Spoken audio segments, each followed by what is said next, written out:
Olá, meu nome é Thiago Leite. A aula de hoje é sobre exames laboratoriais, raciocínio clínico laboratorial nas diferentes anemias.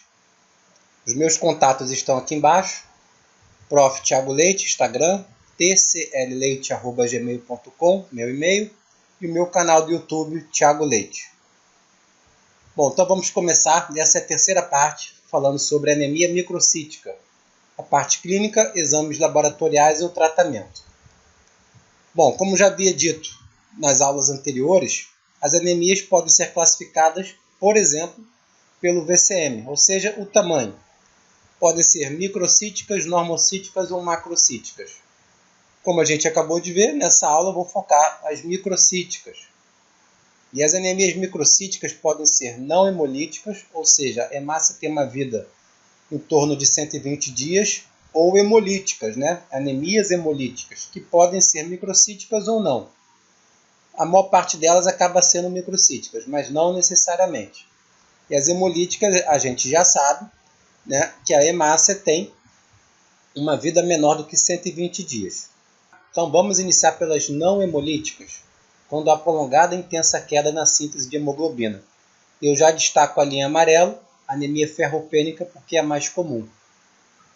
Deficiência de zinco, cobre, B6, ácido lipóico e biotina também podem comprometer a síntese da hemoglobina.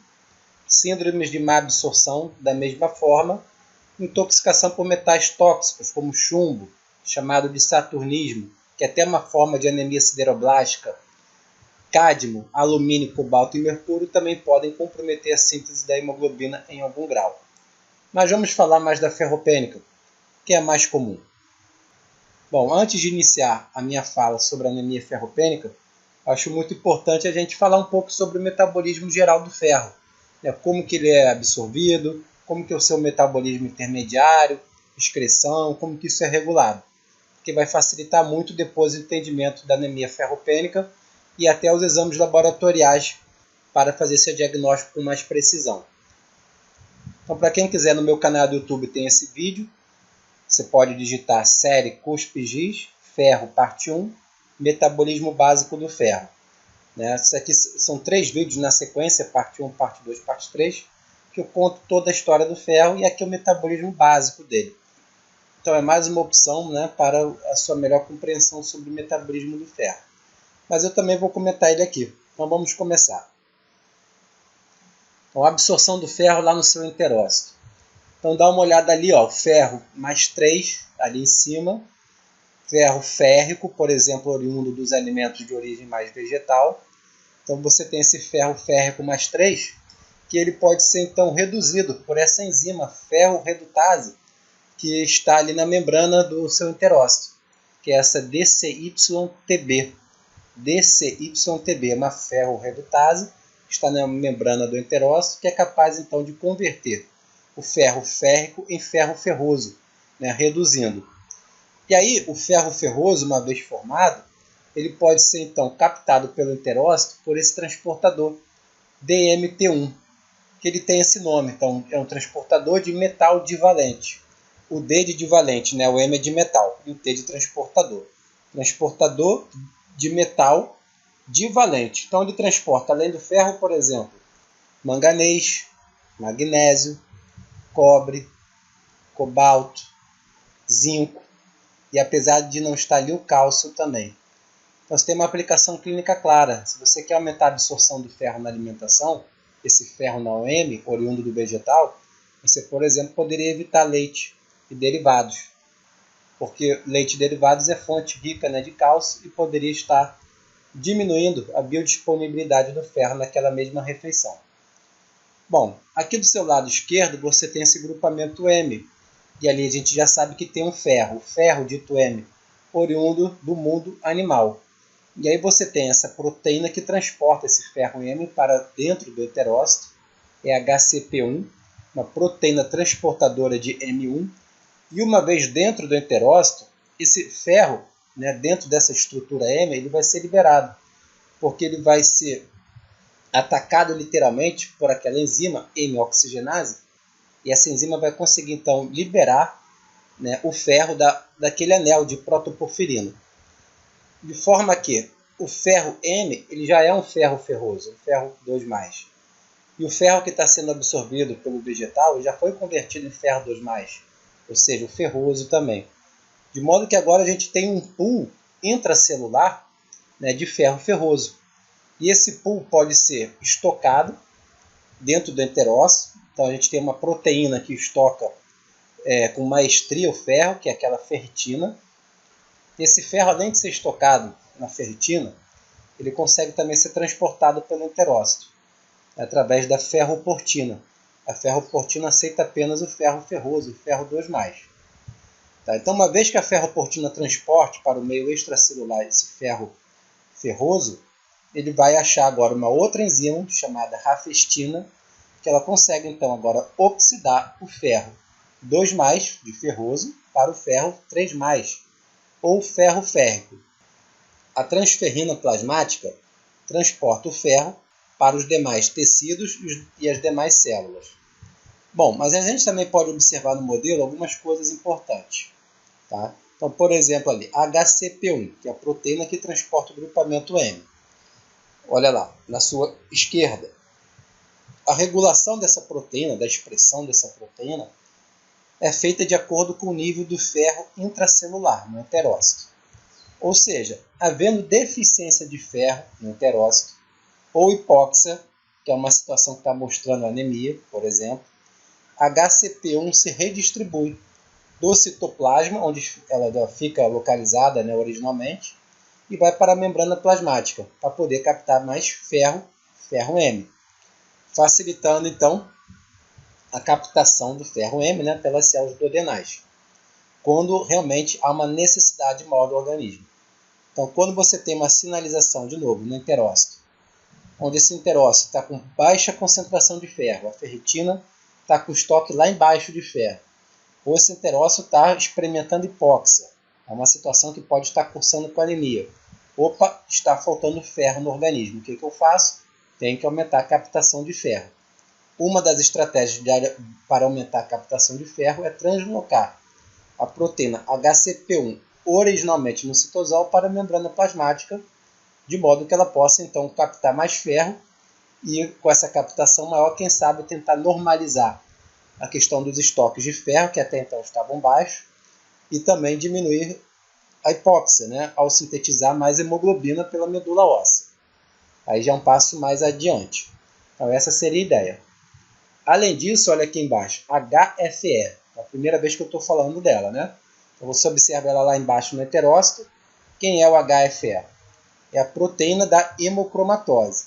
Então vai ter condições de hemocromatose onde você tem uma absorção muito exagerada de ferro. É genético, é patológico, acontece apenas nos homens, nas mulheres não, né? Então é uma cromatose primária, né, onde tem alguns defeitos genéticos que podem aumentar essa absorção de ferro. E o que eu estou chamando ali a atenção agora nesse momento é que essa proteína de hemocromatose está fortemente relacionada com a regulação da absorção intestinal do ferro, como eu acabei de citar.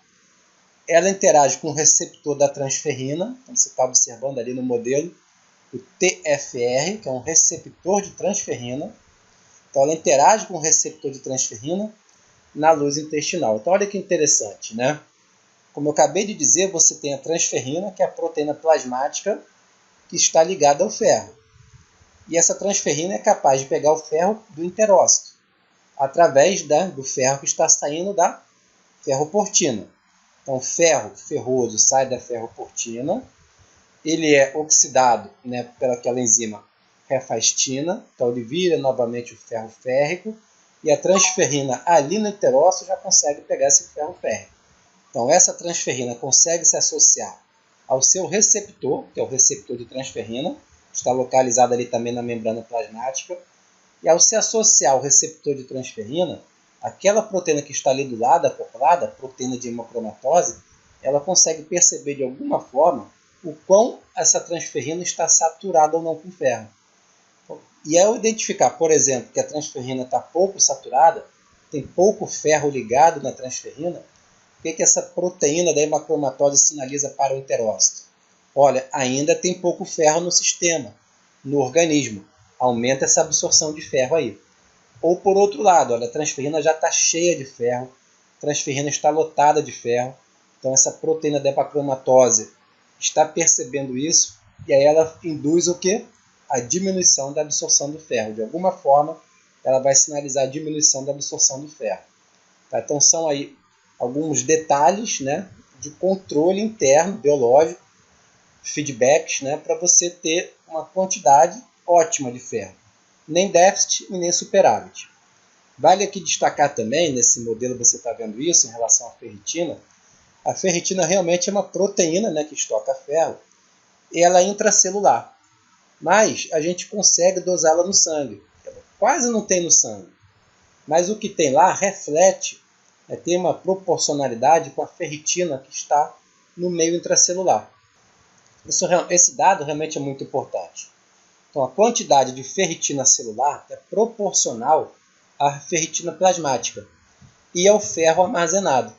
Então, isso é muito importante, porque se eu quero saber, por exemplo, com toda certeza, se está faltando ferro associado à ferritina, eu não preciso fazer biópsias dos tecidos para acessar a ferritina intracelular. Basta a gente tirar uma amostra de sangue, dosar a ferritina plasmática, que é baixa, tudo bem, mas ela reflete ou tem uma proporcionalidade com a ferritina intracelular, e aí a gente consegue estimar quanto de ferro a gente tem estocado. Então, novamente, eu não preciso fazer biópsia para quantificar o ferro estocado. Eu consigo estimar apenas fazendo análise da ferritina plasmática. Então, esse é um dos exames, né, que a gente vai acabar solicitando para avaliar o metabolismo do ferro. Então, é importante. A ferritina a gente vai solicitar, a transferrina a gente pode solicitar, né? O percentual de saturação da transferrina a gente também pode solicitar. Então, são exames que você já está entendendo aqui da fisiologia básica, o motivo pelo qual pode ser solicitado e qual é a lógica. E a gente já vai entender, né, nessa condição de anemia ferropriva, como que está um exame de ferritina. Está normal? Está alto? Está baixo? E o exame de ferro sério? E a transferrina total? E o percentual de saturação da transferrina? Então já vai pensando aí, lá na frente a gente discute. Bom, aqui só para fechar o ciclo, né, inicial do ferro, essa transferrina, como eu já havia dito, ela vai transportar esse ferro para as diferentes células, para os diferentes tecidos. Então aqui nesse exemplo está mostrando o músculo esquelético, o tecido hematopoético, que acaba sendo o principal, né? Até porque realmente o tecido hematopoético, a medula óssea principalmente, ela precisa fazer grupamento M, então tem essa demanda grande por ferro, estimada em torno de 20 a 30 miligramas de ferro por dia. Né? E dentro desse ciclo considerado fechado, então, quando essas células hemácias vão ficando velhas, né, lá com seus 120 dias, ou eventualmente ter uma morte mais rápida, né, como é o caso das anemias hemolíticas, majoritariamente os macrófagos residentes no baço, eles vão conseguir fagocitar e degradar essa hemácia. E vão conseguir então liberar esse ferro contido na hemácia para o sistema, né, para o nosso organismo novamente. De forma que está liberando em torno aí, olha, de 20 a 30 miligramas de ferro todo santo dia. Né, que isso representa mais ou menos 80% do ferro, desse fluxo de ferro. E aí a transferrina vai poder voltar a se ligar a esse ferro e transportar o ferro de novo para os diferentes tecidos, incluindo, mas não exclusivo, né, o músculo, o fígado e o tecido hematopoético. Vale destacar aqui que a nossa absorção diária de ferro fica na faixa de 1 a 2 miligramas de ferro por dia, lá no duodeno. 1 a 2 miligramas de ferro por dia.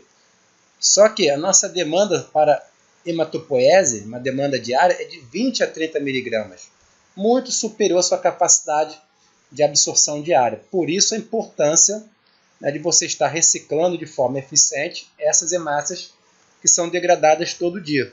Né, ali no seu baço, mais especificamente pelo macrófago, que está liberando então esse ferro aí, representando até 80% do pool desse ferro desse ciclo fechado. Eventualmente, em algumas condições, pode acontecer o excesso de ferro. Isso é muito prejudicial, por vezes até mais prejudicial que o déficit de ferro, como numa anemia ferropriva. Então, o excesso de ferro crônico dá muitos problemas e a gente vai ver alguns deles mais para frente. E esse excesso de ferro pode ser então é depositado na forma de hemosiderina, que é uma forma de estoque de ferro, mas não tão versátil, né, ou eficiente, melhor dizendo, que a ferritina. A ferritina você pode mobilizar muito mais facilmente o ferro quando há necessidade. A hemosiderina você não consegue fazer isso. Então na hemosiderina o ferro vai ficando ali, vai ficando estocado, e você imagina uma célula cheia de ferro, vai prejudicar a função dessa célula. Então pode ser depositado, de novo, não exclusivo, mas pode acontecer no fígado, no baço, medula óssea, essa deposição de ferro. Coração também pode acontecer, né? Em tese, em todos os tecidos, tá? Pode acontecer em algum grau esse depósito de ferro. Bom, então vamos prosseguindo aqui. Então agora a gente está mostrando aqui a transferrina plasmática chegando numa célula-alvo, por exemplo. Tá? Então a transferrina também consegue fazer a oxirredução do ferro 2+, para o 3+, quando necessário. Então ela está sendo ali captada, você pode observar ali representada o seu receptor de transferrina em verde. Né? Esse receptor de transferrina, que é uma proteína, né, de membrana, também pode ter a sua expressão aumentada na deficiência de ferro. Isso é uma lógica, né, da célula. Se está faltando ferro para a célula, ela aumenta a sua capacidade de captação de ferro quando esse ferro vier aparecer. Como, por exemplo, aumentando seus receptores de transferrina. Tá? Então o ferro vai chegar nas células sempre pela transferrina. Você não tem ferro livre, né? Ou não deveria ter ferro livre no sangue. Então a transferrina está ali para fazer esse transporte. E normalmente a transferrina tem uma saturação em torno de 30%, 40% saturada. Tá? Ela não fica 100% saturada não. Tudo bem? Então você está vendo ali, né, a transferrina se associando ao seu receptor de transferrina em verde. E aí a gente começa a fazer então aquele vacúolo ali, né? Você tem uma invaginação na membrana, são moléculas de clatrina, né? É chamada assim, uma molécula de clatrina, que consegue fazer aquela invaginação, e aí você forma o que a gente chama de um endossomo na sequência. Então esse endossomo é formado, e aí você tem uma bomba de próton que começa a bombear o próton do meio intracelular para dentro desse endossomo. Isso tem uma funcionalidade, porque uma vez que aquele meio ali do endossomo começa a diminuir o pH, por conta desses prótons que estão aumentando em concentração, então, por exemplo, de um pH 7, 7,4 chega até 5,5, ou seja, está muito, muito ácido, começa então a dissociar o receptor de membrana, né, que era da transferrina, melhor dizendo, o receptor de transferrina da transferrina. E o ferro também começa a ser liberado. Então aquele ferro começa a ser liberado, é um ferro 3+, que estava associado à transferrina. Mas eu vou dar um zoom aqui agora, olha só. Mas esse ferro 3+, localizado então já dentro do endossomo e livre, né, porque foi liberado por conta desse pH que está ácido, esse ferro 3+, volta a ser ferro 2+. Tá? Então ele volta a ser reduzido por aquela enzima ali, ó, STEAP3, e aí esse ferro então pode sair do endossomo pelo transportador de dimetal divalente. Então o transportador de metal divalente só transporta o ferro 2+. Por isso a importância do ferro mais 3 estava localizado, né, junto com a transferrina, ser convertido inicialmente dentro do endossomo em ferro 2+. E aí esse ferro 2+ sai do endossomo. Então eu vou voltar o slide aqui. E aí esse ferro então 2+ sai do endossomo e chega no meio intracelular. Se essa célula em questão estiver ali na medula óssea, ele pode ser canalizado para hematopoese, formando hemoglobina, por exemplo. Agora, se for uma célula que não faz hematopoese, né, então ele pode ser canalizado, por exemplo, para ferritina, para estoque, eventualmente, se tiver em excesso patológico, hemosiderina. Tá? E outras células também, que por mais que não seja medula óssea, em algum grau você vai formar um citocromo, vai precisar do ferro M para formar citocromo, que está ali, por exemplo, na cadeia de transporte de elétrons, nas mitocôndrias. Você pode formar mioglobina, vai precisar do ferro M, a mioglobina se for, por exemplo, no músculo esquelético. Tem outras proteínas que dependem de ferro, proteínas ferro-enxofre, também localizadas, por exemplo, na cadeia de transporte de elétrons, complexo 1, por exemplo, da cadeia de transporte de elétrons, também na mitocôndria. Então, tem algumas possibilidades para o ferro. Mas se for medula óssea, majoritariamente vai formar hemoglobina. Se não for a medula óssea, você pode estocar, né, ou pegar esse metabolismo intermediário, como eu acabei de citar, né, ou até, se tiver no excesso patológico, a hemosiderina. E, eventualmente, também esse ferro pode ser externalizado, ou seja, sair da célula novamente, fazendo esse turnover. E aí o ferro vai sair pela ferroportina, que a gente já conhece. A ferroportina estava localizada no enterócito, mas não é expressa exclusiva no enterócito, e outras células também. Então a ferroportina consegue liberar esse ferro. E uma vez liberando esse ferro, vai encontrar aquela enzima, ceruloplasmina, e a ceruloplasmina, que é dependente de cobre, sintetizada no fígado, vai conseguir oxidar esse ferro 2+, a ferro 3+.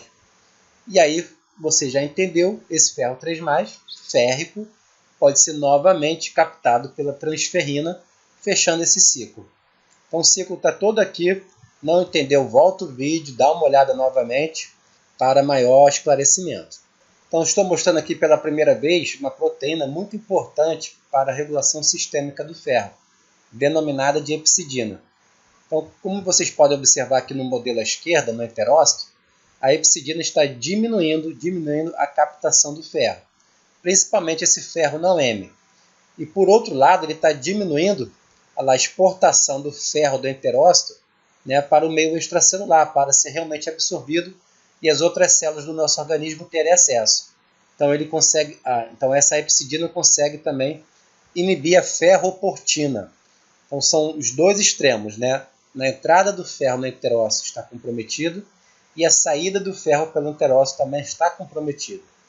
Agora no seu lado direito você pode observar a ação da epsidina no macrófago. Então o que acontece? O macrófago também tem a ferroportina e lá vai ter ação similar. Vai inibir a liberação do ferro do macrófago para o meio extracelular, inibindo a ferroportina. Então o que acontece nessa situação? O macrófago ali localizado principalmente no baço consegue degradar as hemácias, tem acesso a muito ferro diário, mas não consegue liberar.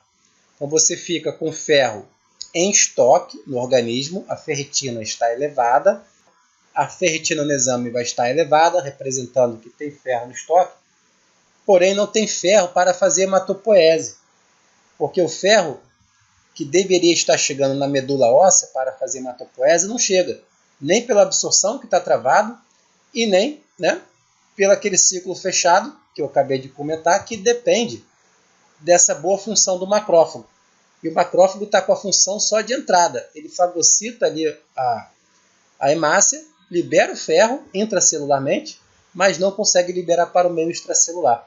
De fato que a transferrina fica com uma saturação baixa de ferro. Bom, em condições de anemia e hipóxia, induzem uma diminuição da epsidina. Justamente porque se você está com anemia e essa hipóxia até oriunda, né, da anemia, vale destacar aqui que você pode ter hipóxia e não necessariamente cursar com anemia. Você pode, por exemplo, estar intoxicado com monóxido de carbono. Tá? Então você poderia ter uma hipóxia, mas isso não é uma anemia. Mas independente, né, se você tem anemia ou hipóxia, é uma sinalização para a epsidina diminuir. Tentando se fazer o quê? Aumentar a absorção do ferro, tentando corrigir essa anemia e essa hipóxia oriunda, por exemplo, de uma anemia. Tá? Então essa é a lógica, né? Anemia e hipóxia diminui a concentração de epsidina, tentando aumentar a absorção do ferro. Bom, vamos fazer um resumo até agora. O ferro no organismo se apresenta sob duas formas, a ferrosa, ferro 2+, e a férrica, ferro 3+. A forma ferrosa é encontrada na hemoglobina, enquanto a férrica será armazenada na ferritina e hemosiderina.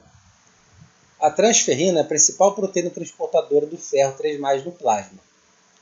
O ferro é absorvido no duodeno na forma divalente, né, se for o ferro livre, DMT1, ou se for o ferro M, né, aquela outra proteína HCP1.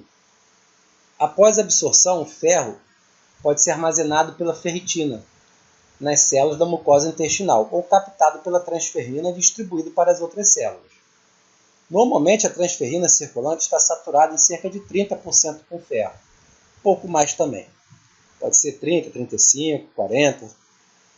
A transferrina entrega esse ferro 3+, a vários tecidos, para a formação de citocromos, hemoglobina, mioglobina e etc.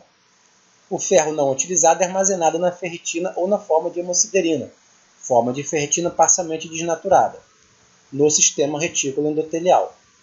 O ferro é excretado na urina, fezes e suor, mas é uma excreção inespecífica. Então, olha aqui, a excreção é em torno de 1 mg por dia de ferro.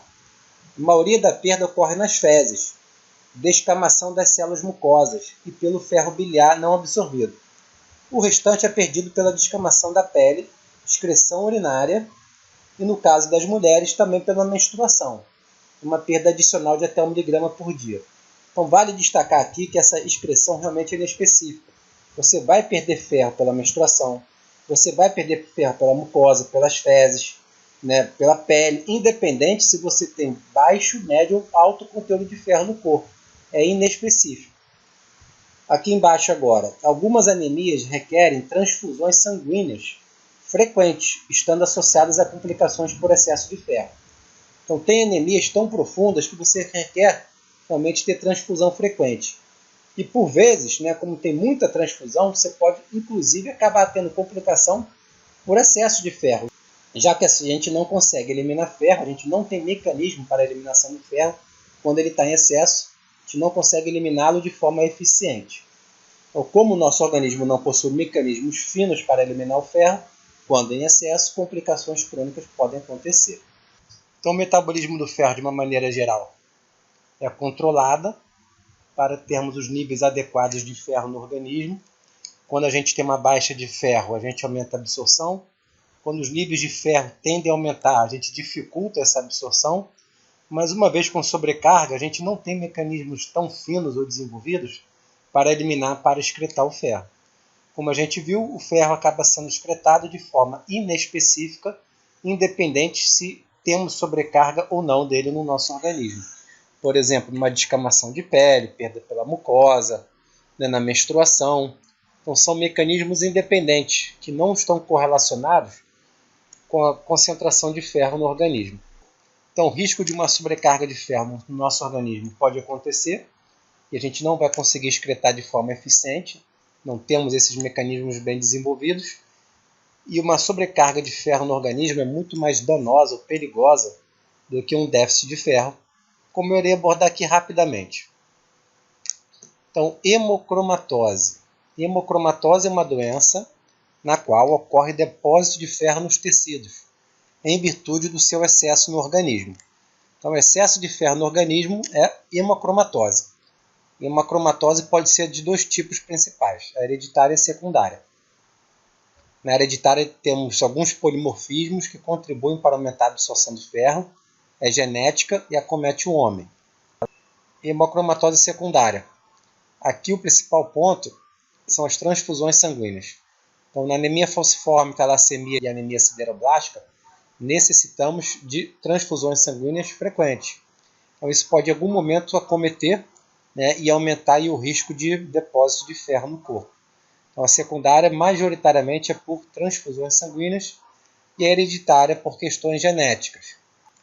Então, os principais locais de depósito são o fígado, que é um grande depósito de ferro transfundido, pâncreas, coração, hipófise, que podem perder progressivamente suas funções, dentre outros tecidos. Tá? Em tese, realmente, qualquer tecido pode ser acometido. O coração é mais sensível do que o fígado pela baixa concentração de ferritina. E a ferritina, de certa forma, vai proteger aquele tecido contra o excesso de ferro, porque ela estoca o ferro. Claro que quando a capacidade dessa ferritina estocar o ferro for ultrapassada, a gente começa, né, a ter hemosiderina e posteriormente esse depósito de ferro tecidual. Mas um tecido que tenha baixa concentração de ferritina, por comparação, né, o coração com o fígado, ele está mais suscetível a esse dano. Bom, hemocromatose hereditária. Descrita inicialmente em 1889, é a mais comum doença genética hereditária, alcançando 1 em 200 pessoas, isso é 0,5%, dos homens descendentes de nórdicos ou celtas. Não acomete as mulheres, mas propensa à anemia ferropriva, as mulheres por conta até da menstruação. Então, trata-se de uma predisposição para a absorção excessiva de ferro na alimentação, que leva ao seu acúmulo pela falta de um mecanismo eficiente no ser humano para sua eliminação. A absorção e excreção normal de ferro é da ordem de 1 mg por dia. Nessa doença pode ser absorvido de 3 a 4 mg de ferro por dia. Quando a capacidade de ligação da transferrina está totalmente saturada, o ferro pode circular livremente pelo soro, na forma não ligada à transferrina, que é facilmente internalizada pela célula, contribuindo para o dano celular no caso da sobrecarga de ferro. Além disso, esse ferro livre agora no soro, nessa condição patológica, também pode contribuir muito para a proliferação de bactérias que dependem do ferro para a proliferação. Bom, a quantidade total de ferro no corpo está em torno de 3 a 4 gramas. Nas formas avançadas da doença pode passar de 20 gramas. Então, olha o problema. O nosso corpo não consegue excretar esse excesso de ferro de forma eficiente. Ao longo da vida do sujeito que tem essa hemocromatose hereditária, vem absorvendo 3, 4 vezes mais ferro do que o normal e os seus estoques aumentam de 3 a 4 gramas até 20 gramas de ferro no organismo, comprometendo a função do tecido. Além disso, como eu acabei de citar, pode aumentar também a proliferação de bactérias dependentes de ferro.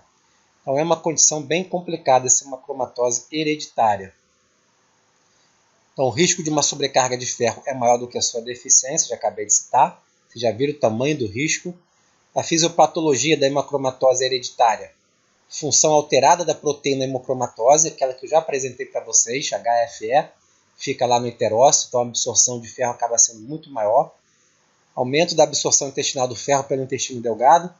E ainda em algumas situações pode diminuir a expressão daquele hormônio, regulador sistêmico do ferro, a hepcidina. Então, quando a hepcidina está diminuída, aumenta-se muito também a absorção do ferro. Nessa tabela aqui, também vem mostrando que, por exemplo, na hemocromatose HFE1, você tem realmente um problema na proteína da hemocromatose. Já na hemocromatose, por exemplo, tipo 3, o seu problema já é no receptor de transferrina. Já na hemocromatose tipo 4, o seu problema é na ferroportina. E você ainda tem um tipo de hemocromatose que pode estar cometendo a ceruloplasmina. Então são diferentes situações, mas que acometem e aumentam em muito a absorção do ferro. Então aqui a hepcidina, que a gente já sabia, já foi mostrado, nessa condição da hemocromatose, ela pode estar inibida em alguns casos, e aí a absorção do ferro está bem aumentada. Então o ferro sérico bem aumentado. Então na hemocromatose hereditária, o nível de hepcidina é anormalmente baixo. Ocorre uma sobrecarga de ferro devido ao aumento da absorção intestinal do ferro e aumento do efluxo do ferro mediado por ferroportina no local de armazenamento. Então está ali destacado. O ferro sérico vai aumentar bastante, depois vai ser depositado nos tecidos. Bom, agora a gente pode falar das anemias microcíticas e a principal sendo a ferropriva, uma vez que já falamos do metabolismo básico do ferro. E a ferropriva ela pode ser normocítica, mas se ela estiver já em estado avançado, vamos dizer assim, ela realmente passa a ser então microcítica. Bom, sinais e sintomas da anemia ferropriva já foram destacados nos vídeos anteriores. Então eu vou passar direto e vamos para os exames laboratoriais. O objetivo aqui é discutir exatamente isso. Como identificar precocemente uma possível anemia ferropriva que vem sendo desenvolvida através de exames laboratoriais. Ou seja, antes de chegar na parte clínica, queda de cabelo, glossite, unha de tambor, feridas ali no canto da boca, vontade de comer gelo, comer terra, unhas quebradiças, enfim, antes de chegar nessas condições, a gente consegue observar através de exames laboratoriais que a anemia ferropriva ainda não instalada, mas vem sendo desenvolvida. Então a ideia e o objetivo principal agora nesse momento é discutir esses exames laboratoriais. Bom, e os principais exames laboratoriais que a gente pode destacar aqui em relação ao metabolismo do ferro, o que você pode estar solicitando, além do hemograma, é a ferritina, o ferro sérico, a capacidade total de ligação do ferro, o TBIC, saturação da transferrina. Então, com esses 4 aqui, você consegue avaliar bem o metabolismo do ferro no seu organismo. Então observe que com o hemograma você detecta que a pessoa está com anemia, mas não conseguimos fazer o diagnóstico diferencial por vezes só olhando o hemograma. Para anemia ferropriva a gente precisa aqui do metabolismo do ferro, vai nos dar uma luz e vocês já vão entender o motivo pelo qual isso acontece. Então vamos começar pela ferritina. Vou falar um pouquinho mais dela depois do exame em si, tá? Então a ferritina, como a gente sabe, é uma proteína intracelular, né? Tá ali para estocar o ferro, armazena até 4.000 átomos de ferro, protege a célula dos efeitos tóxicos do ferro, até a sua capacidade não ser extrapolada, porque depois não vai ter jeito, o ferro vai começar a ser estocado. O ferro estocado na ferritina, ele é facilmente mobilizável quando o organismo assim necessita. Está presente em todas as células, mas especialmente na medula óssea, nos hepatócitos e no macrófago. Pequenas quantidades de ferritina encontram-se no soro humano, como eu já havia reportado inicialmente, e reflete diretamente o nível do ferro estocado no organismo. Então, por isso que o exame da ferritina é muito importante, porque ele reflete o nível de ferro no organismo. Então, se a ferritina estiver baixa, muito baixa, é porque o nível de ferro está muito baixo no organismo e nós temos uma anemia ferropriva. Bom, a ferritina sérica é um dos parâmetros mais importantes para o diagnóstico diferencial da anemia ferropriva, detecção do excesso de ferro e avaliação do estado férreo. Então, como a gente sabe, na anemia ferropriva a ferritina está baixa. Na detecção do excesso de ferro, a ferritina vai estar elevada. A concentração da ferritina plasmática ela diminui, declina antes das alterações observáveis da hemoglobina, do VCM, do ferro sérico e dos sinais e sintomas clínicos da anemia. Então, olha a importância da avaliação da ferritina. Porque antes mesmo de você ter uma anemia, caracterizada pela queda da hemoglobina, antes mesmo da sua hemácia vir a ser microcítica, olhando o VCM, a sua ferritina já está baixando. O VCM está normal, a hemoglobina está normal, mas a ferritina já está baixando. Então você não precisa deixar o seu cliente chegar com uma ferritina extremamente baixa para começar a corrigir essa ferritina baixa. Como? A gente vai ver isso no tratamento. Pode ser medicamentoso ou não medicamentoso. Mas o tratamento assertivo, uma vez que foi identificado que a ferritina está baixa, ele deve ser desenvolvido e realizado por você, profissional da saúde, junto ao seu cliente. Ferritina baixa sempre indica depressão de ferro corporal. Então, frisar aqui, ó, ferritina baixa sempre indica depressão de ferro corporal. Você até pode estar com uma depressão de ferro corporal e a ferritina está normal. Isso pode acontecer, porque tem condições que você está com depressão de ferro, mas, por exemplo, você também está com uma infecção. E uma infecção aumenta a ferritina. Então, no processo inflamatório, como resposta aguda do nosso organismo, o fígado aumenta a produção de ferritina e aí ela consegue, então, se associar ao ferro, evitando que o ferro fique livre no soro, contribuindo para a proliferação de bactérias. Então, a ferritina elevada diminui a probabilidade das bactérias conseguirem se desenvolver. Então, a ferritina é considerada, nesse momento, um bacteriostático. Por isso que nem sempre uma depressão de ferro cursa necessariamente com uma ferritina baixa. Justamente porque tem situações que a ferritina tende a subir. Porém, se a ferritina estiver baixa, podemos dizer que temos depressão de ferro corporal. Bom, finalizando aqui, ó, as concentrações plasmáticas de ferritina em atletas de resistência, aqueles atletas de maratona, por exemplo, tendem a ser menores do que a população em geral. Isso porque existe uma diluição, maior volume plasmático nesses atletas, transferência do ferro para o interior das células musculares, que são maiores, cheias de mitocôndria, que precisam de ferro, e mioglobina também, que vai depender de ferro para a sua síntese, e maior número absoluto de eritrócitos. Então, esses atletas têm muito mais eritrócitos que as pessoas normais, grande demanda por ferro. Tá? Então, as concentrações plasmáticas de ferritina tendem a diminuir, principalmente por conta desse volume plasmático aumentado que acaba diluindo a ferritina. Então, condições aqui de hipoferritinemia. Como eu já falei, todo indivíduo, né, com a baixa concentração de ferritina no caso, abaixo de 10 a 15 nanogramas por ml, tem depressão de ferro. Por outro lado, condições de infecção, inflamação, o alcoólatra, câncer, doenças hepáticas podem elevar a ferritina, perdendo um pouco a sensibilidade para o diagnóstico da anemia ferropênica. Isso eu tinha acabado de explicar para vocês. Então, tenho ferritina baixa no exame. No meu exame laboratorial veio a ferritina baixa, depletada. Então eu tenho depressão de ferro, anemia ferropênica. Então, nessas condições que a concentração de ferritina tende a aumentar, na realidade ela tende a aumentar em torno de até 3 vezes. Então criou-se um artefato que é o seguinte, seria a regra de ouro.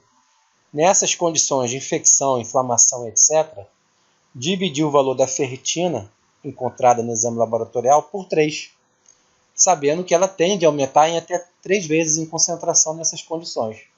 Então, se esses resultados derem abaixo de 20 nanogramas por ml, ou seja, você tinha 60 nanogramas por ml de ferritina naquelas condições de infecção, inflamação, alcoólatra e por aí vai. Então, a tendência é que você tenha uma anemia ferropênica concomitante a essa condição de inflamação ou de infecção. Porque seu resultado deu abaixo de 20 nanogramas por ml, ou os 10 a 15 nanogramas por ml já citados anteriormente. Então, vale essa dica também, a regra de ouro é dividir a concentração de ferritina por 3. Dando abaixo de 20, sugere-se, então, concomitantemente, o indivíduo está com anemia ferropênica. Bom, a anemia ferropênica ou a ferropriva processa-se em 5 estágios. 5. Eu estou mostrando aqui os 2 primeiros. O primeiro estágio é depressão de ferro, diminuição da ferritina sérica. Por isso que eu tinha comentado também, é mais sensível para perceber, né, que a gente pode vir a ter lá na frente uma anemia ferropriva. Ainda não temos anemia ferropriva instalada, mas é o primeiro passo depletar o ferro. Então, depletar o ferro eu vejo em qual exame? Diminuição da ferritina sérica. Então, no segundo estágio, deficiência de ferro. Os nossos estoques já foram depletados e o ferro começa a ficar deficiente. Então, aqui a gente tem 3 exames que podem nos auxiliar a entender que estamos no segundo estágio. Diminuição do ferro sérico, então o exame é o ferro sérico. O exame de saturação da transferrina, aquela proteína plasmática que transporta ferro. E aumento do TBIC, que é uma sigla, que é a capacidade total de ligação do ferro. Então vamos ver esses exames aqui com um pouquinho mais de detalhe. Então o TBIC, o último lá, capacidade total de ligação do ferro. É um exame que você pode solicitar para avaliar o metabolismo corporal do ferro. Então o que ele mede? Mede a capacidade sérica de ligação do ferro às proteínas séricas, principalmente a transferrina. Então, novamente, ele mede a capacidade sérica, ou seja, do sangue, de ligar o ferro. Mas como quem liga o ferro, na realidade, é a transferrina, ele está medindo a capacidade da transferrina de ligar o ferro. Quando seus sítios ligadores de ferro estão completamente saturados. Bom, a gente sabe que a transferrina não está totalmente associada ou ligada, saturada com o ferro dentro da fisiologia normal do nosso organismo. Está em torno de 20, 30, 40, até 50% saturada. Normalmente, entre 30% e 40%. Mas aqui é um artifício, né, da metodologia. Então, o que eles fazem? Você tem a alíquota de sangue retirada, né, e aí você tem ali a transferrina nessa alíquota de sangue, e eles colocam bastante ferro nessa amostra. Isso é um ferro, então, exógeno, que vem por fora, justamente para aquela transferrina conseguir se associar a todo esse ferro que vem exógeno dentro da metodologia, aí essa transferrina fica totalmente saturada. Então, olha lá o nome do exame, capacidade total de ligação do ferro. É quando a nossa transferrina está totalmente ligada. E, de certa forma, esse método, indiretamente, ele está quantificando quanto de transferrina nós temos no organismo. Só que quantificar a transferrina, de fato, a proteína, é um exame muito mais caro, é um exame laboratorial muito mais caro. Então, como rotina, se faz a capacidade total de ligação do ferro. Mas só como interpretação, um raciocínio lógico, você pode interpretar essa capacidade total de ligação do ferro como sendo a própria transferrina sendo mensurada. E o que acontece na anemia ferropriva? Está aumentada esse valor. Por que a gente aumenta a capacidade total do nosso corpo de ligar ferro no momento de uma anemia ferropriva? É justamente porque o nosso organismo está se preparando, já que ele está com baixa concentração de ferro, já foi depletado o estoque, né? A ferritina já foi depletada, porque uma vez que esse ferro aparecer via alimentação, ou eventualmente transfusão, a gente tem uma capacidade maior de ligar esse ferro e transportá-lo para os diferentes tecidos. Então essa é a ideia, o feedback, né, do nosso organismo em aumentar, nesse momento de uma anemia ferropriva, os níveis de transferrina.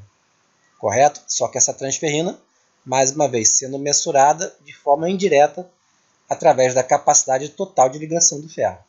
Como o fígado produz a transferrina, ele que é o grande produtor, alterações na função hepática, como cirrose, hepatite ou insuficiência hepática, devem ser consideradas ao realizar o teste, uma vez que pode comprometer um pouco a confiabilidade. A tendência é da transferrina estar diminuída.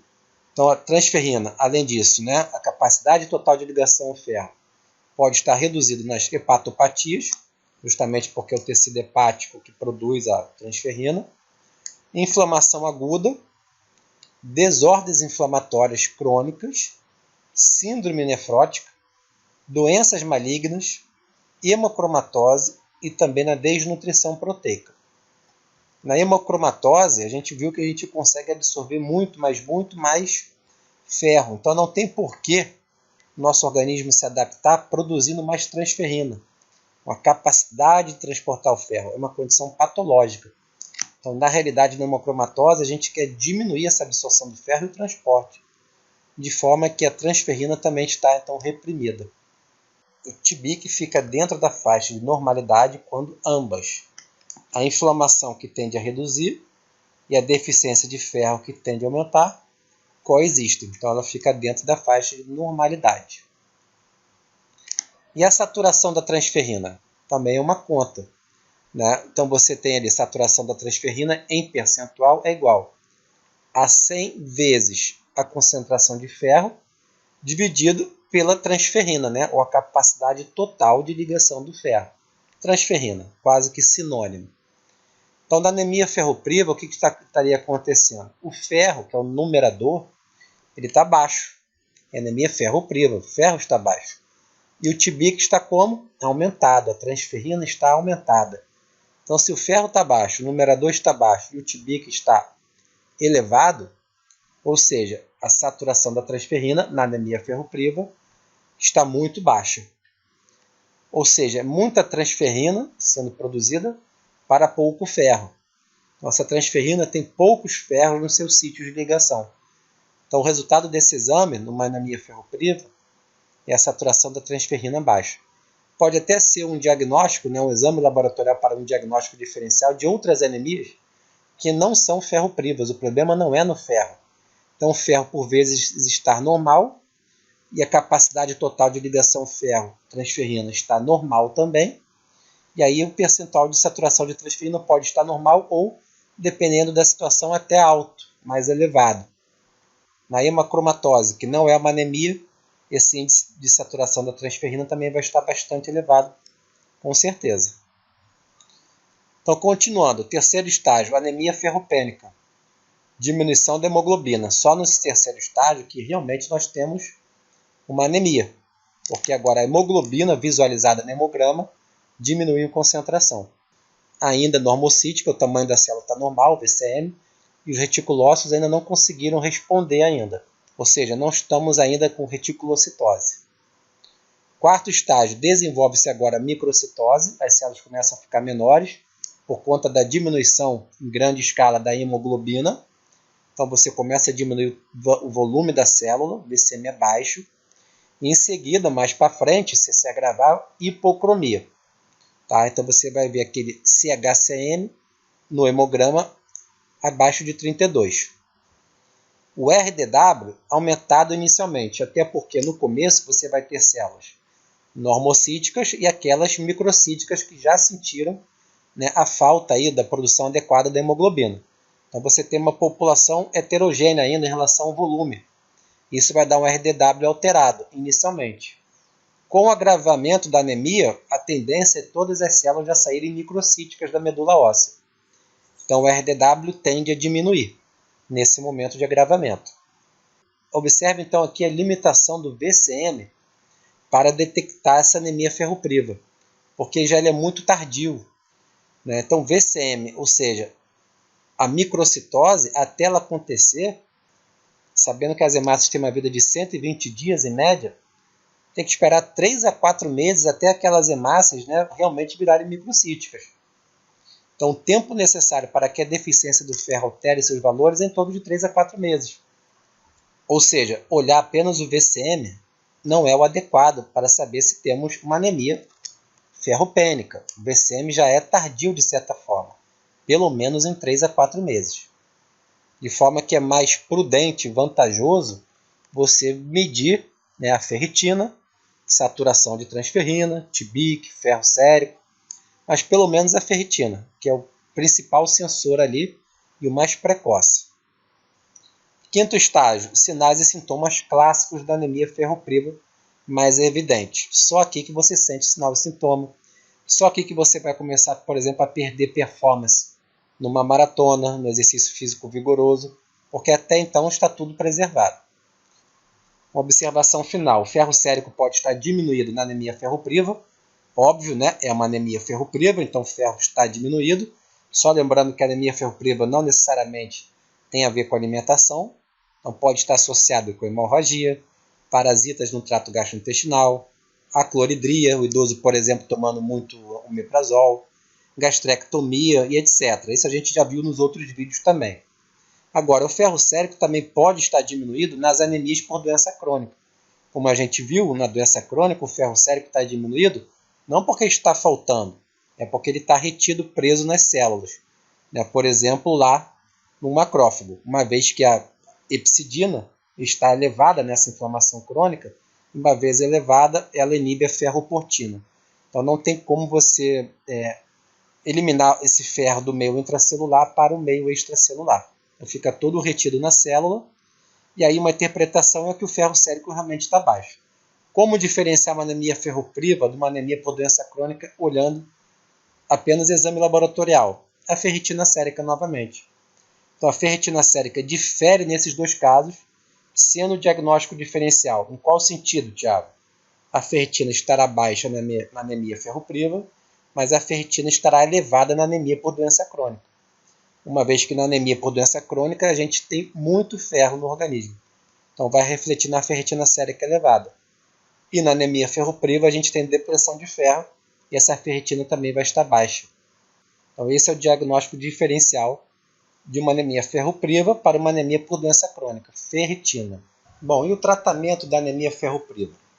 Então eu vou me ater aqui a esse documento do Ministério da Saúde, portaria número 1247, de 10 de novembro de 2014, que aprova o protocolo clínico e diretrizes terapêuticas da anemia por deficiência de ferro. Então, o tratamento pode ser medicamentoso e não medicamentoso. Começando aqui pelo não medicamentoso, o que eles destacam nesse documento deveria ser um tratamento preventivo e sustentável. Esforços e estratégias gerais na prevenção devem contemplar a redução da pobreza e acesso a dietas diversificadas, a melhora nos serviços de saúde e saneamento. O que isso tem a ver, gente, com anemia ferropriva? Saneamento, saúde, redução da pobreza, tem a ver com uma alimentação melhor, tem a ver com você, por exemplo, diminuir o índice de doença, de patologia, inclusive parasita, verme, que pode aumentar sangramento no trato gastrointestinal oculto. Então essas estratégias realmente têm tudo a ver para combater a anemia ferropriva no Brasil.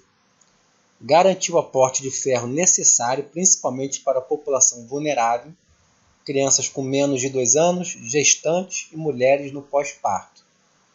A imersão, germinação e fermentação de grãos e legumes podem melhorar a absorção do ferro, diminuindo a quantidade de fitato naturalmente presente nesses alimentos.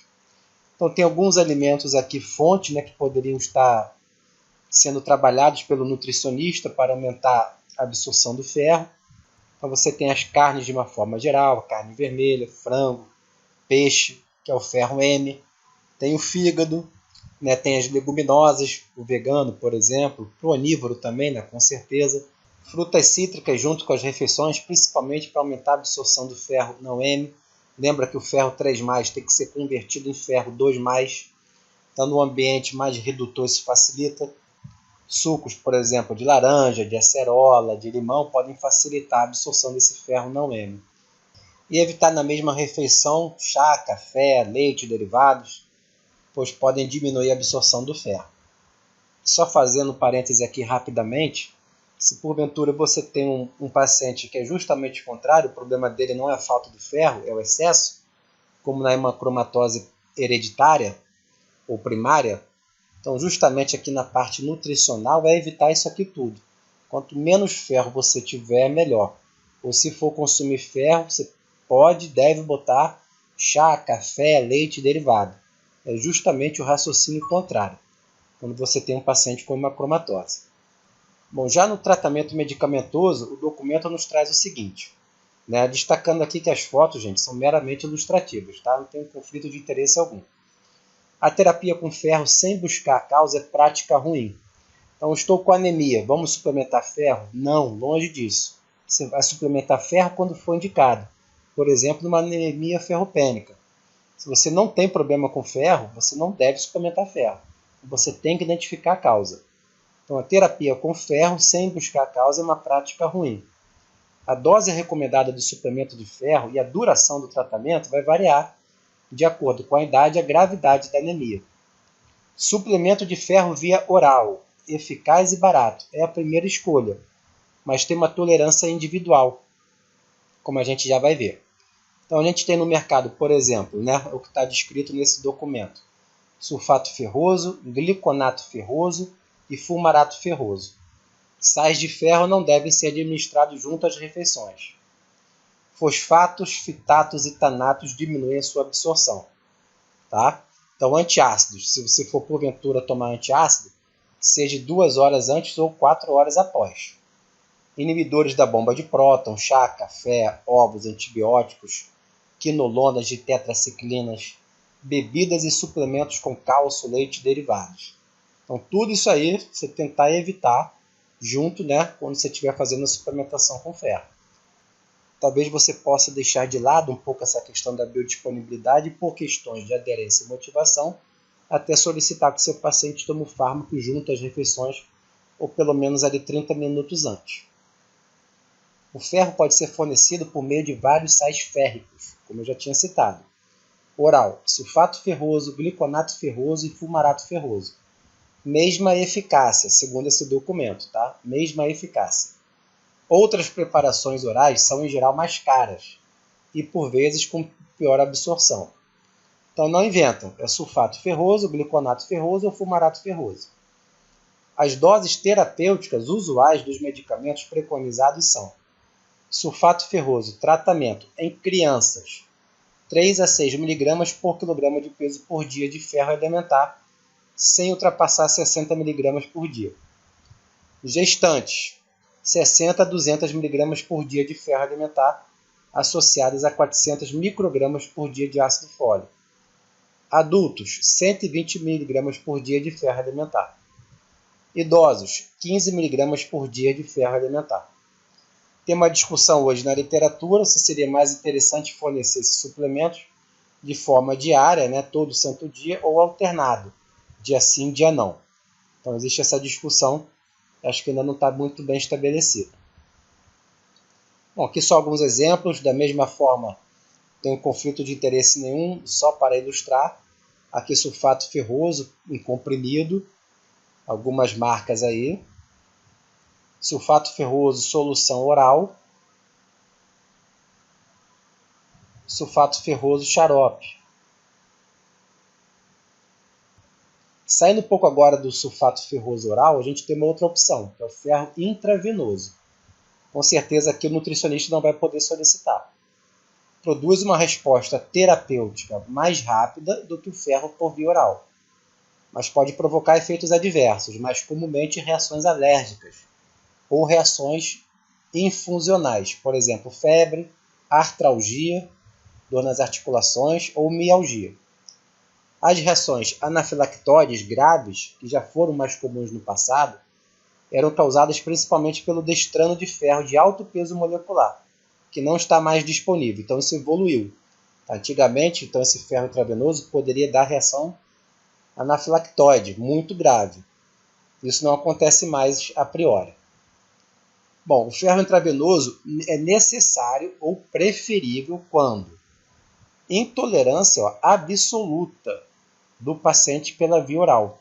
Ele tem muita náusea, tem muito vômito recorrente.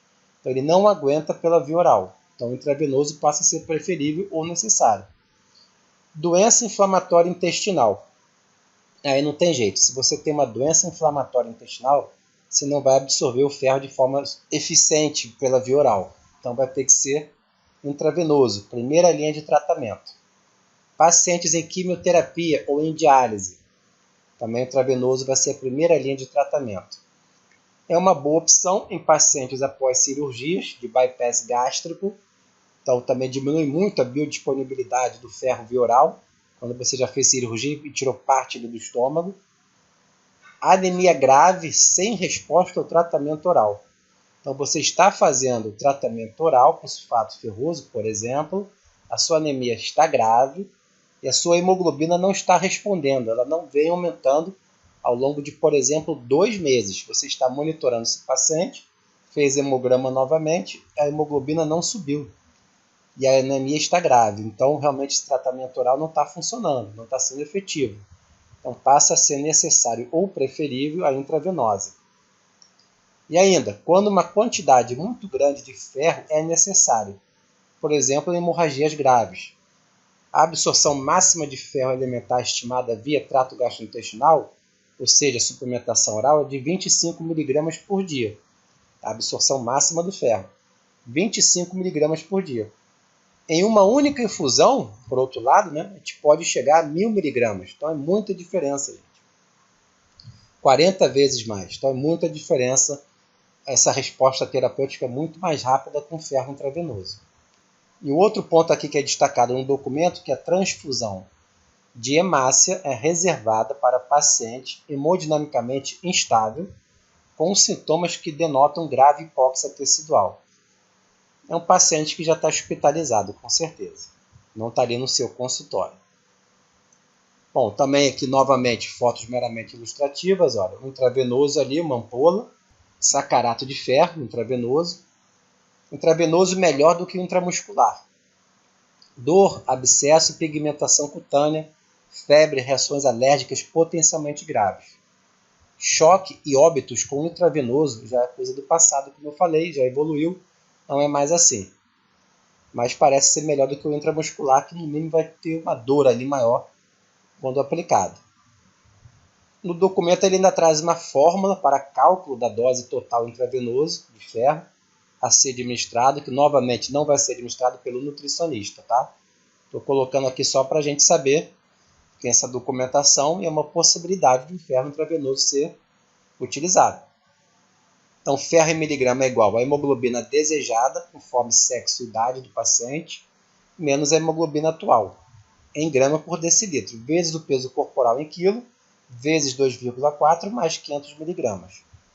A dose deve ser administrada em hospital, em infusão intravenosa lenta, por 30 minutos, de 1 a 3 vezes por semana, com intervalos mínimos de 48 horas, e não ultrapassando 300 mg em cada dose. Para as gestantes, o peso corporal deve ser o de antes da gestação. Então, na verdade, estou trazendo essa informação mais por curiosidade, tá? Não está assim no seu dia a dia do consultório do nutricionista. Bom, outra parte aqui da documentação ele fala em casos especiais. Então, marquei ali embaixo em vermelho. Paciente com anemia grave por deficiência de ferro, DF, refratária ao tratamento após 8 semanas, está em 8 semanas, 2 meses em tratamento, e não vem dando certo, a hemoglobina não vem subindo, devem ser avaliados para diagnóstico da infecção por H. pylori. Em países em desenvolvimento, a prevalência da H. pylori é alta entre gestantes e população geral, com essa anemia por deficiência de ferro. Olha até a questão aí do saneamento básico também por trás. A erradicação dessa bactéria mostrou-se efetiva e segura nesses casos, melhorando a resposta à suplementação do ferro e ácido fólico de acordo com meta-análises.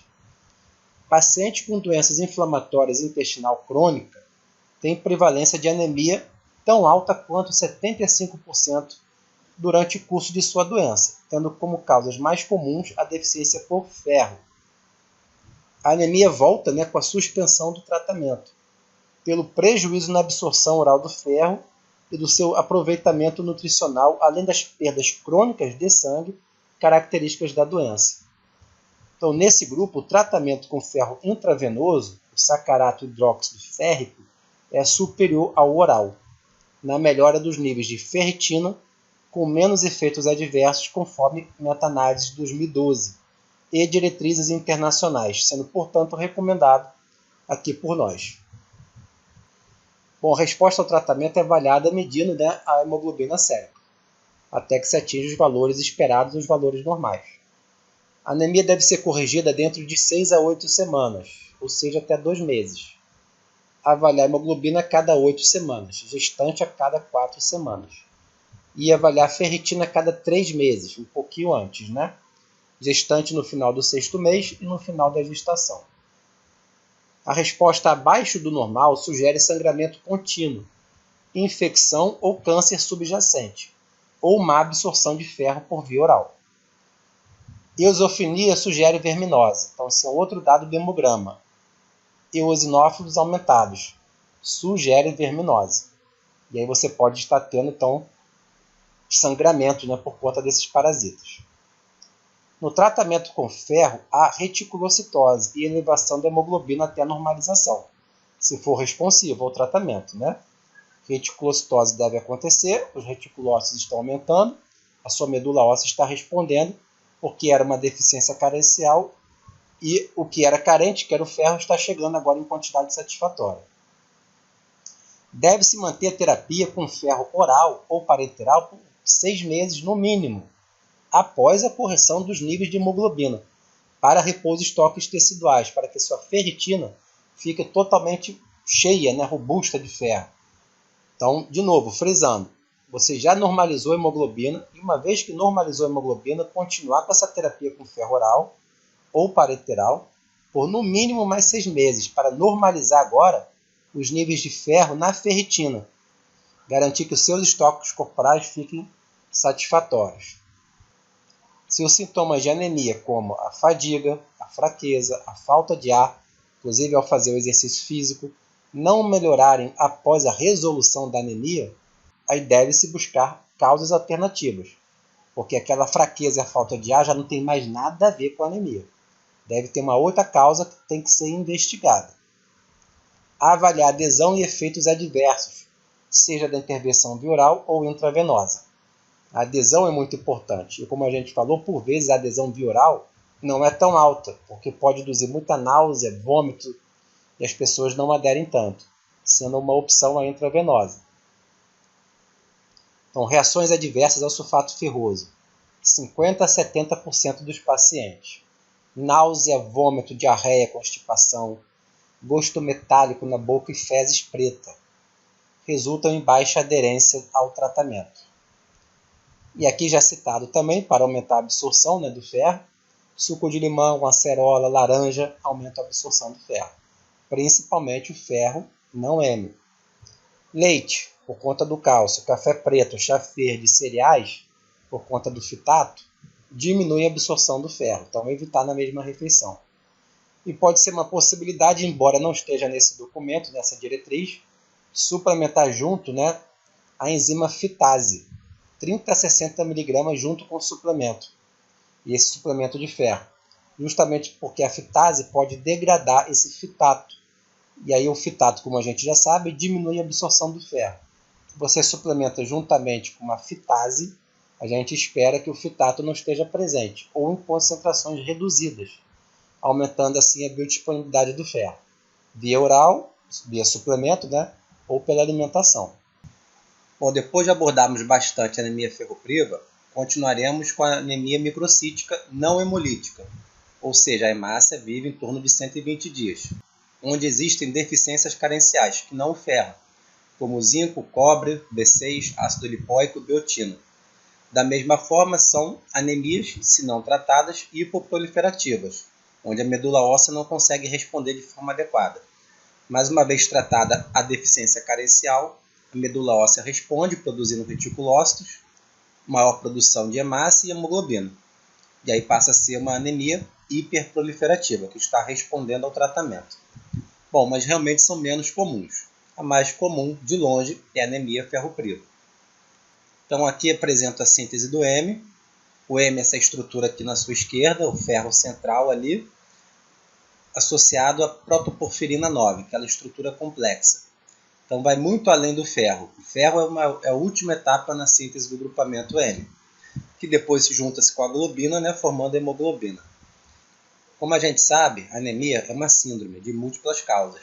Então você pode estar anêmico com a ferritina normal, eventualmente até elevada, mostrando que o problema provavelmente não é o ferro, não é uma anemia ferropriva. Mas pode ser por deficiências carenciais de outros nutrientes, como a gente acabou de ver.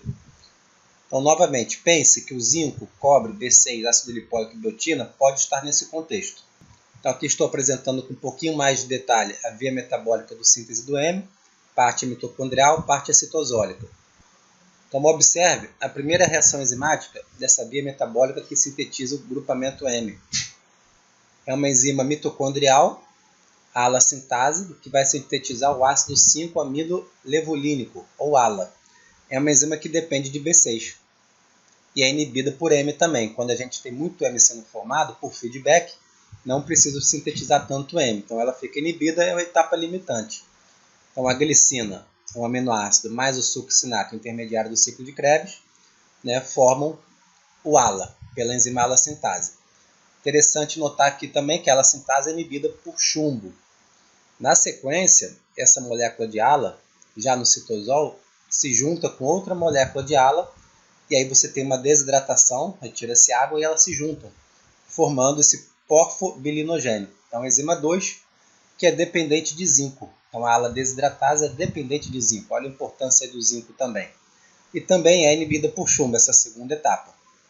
Depois temos a etapa 3, a etapa 4, e a etapa 5 é dependente de biotina. Na sequência, a etapa 6, também inibida por chumbo, já a terceira enzima inibida por chumbo, a ala-sintase, a ala-desidratase, e agora essa enzima 6, também inibida por chumbo, chamada de oxidase do coproporfirinogênio. Então, na sequência, a etapa 7, mitocondrial, posteriormente a reação 8. A reação 8 é a protoporfirina 9 sendo convertida na molécula M, ferroquelatase. Essa é dependente de ferro, mas também é dependente de cobre. O metabolismo do ferro a gente já vem vendo ao longo de todas essas aulas. E aí você forma o M, que pode ter diversos destinos, né, quando forma a hemoglobina, também já citado aqui. Então fica claro, né, que a síntese do M vai muito além do ferro. E aqui vocês podem ver algumas sugestões de exame laboratorial que poderiam estar detectando, né, se teríamos deficiência nesses micronutrientes. Então, à sua esquerda, lá acima, primeira enzima, né, da síntese do hemo, que é a ala-sintase, dependente de B6. Então, diagnóstico, né, mensurar piridoxal 5-fosfato no plasma. Reflete a dieta e o poo hepático em indivíduos não inflamados. Aqui à sua direita embaixo, diagnóstico seria o zinco sérico, né, o zinco plasmático seria até melhor do que o zinco eritrocitário, para avaliar zinco. E para avaliar o cobre, a gente poderia, por exemplo, avaliar o cobre sérico. Temos também o cobre eritrocitário, avaliar a atividade da ceruloplasmina, até porque a ceruloplasmina é uma enzima que é dependente de cobre, que converte, né, o ferro 2+ em ferro 3+. E também teríamos o cobre na urina 24 horas. Mas, em princípio, o cobre sérico seria o mais específico. Então, teríamos as possibilidades aqui de exame laboratorial para tentar identificar uma possível deficiência. De zinco, é o zinco sérico ou plasmático, cobre também, cobre sérico, e a B6 seria o piridoxal 5-fosfato no plasma. Dando continuidade às anemias microcíticas, agora vamos falar das hemolíticas, ou seja, onde a vida de hemácia é menor do que 120 dias. São múltiplas causas e, na realidade, nem todas essas anemias hemolíticas cursam com microcitose. Algumas são normocíticas, como é o caso até da anemia falciforme, uma hemoglobinopatia, a falciforme normalmente é normocítica, por vezes microcítica, mas normalmente acaba sendo normocítica. Além disso, temos as talassemias, anemia sideroblástica congênita e outras possibilidades que não hemoglobinopatias, como a gente já viu. Vamos dar uma olhada aqui novamente. Olha aqui, lembra desse slide nos vídeos anteriores? Então você tem aqui uma hemácia, que pode ter sua meia-vida menor do que 120 dias, é uma anemia hemolítica e normalmente cursa com microcitose.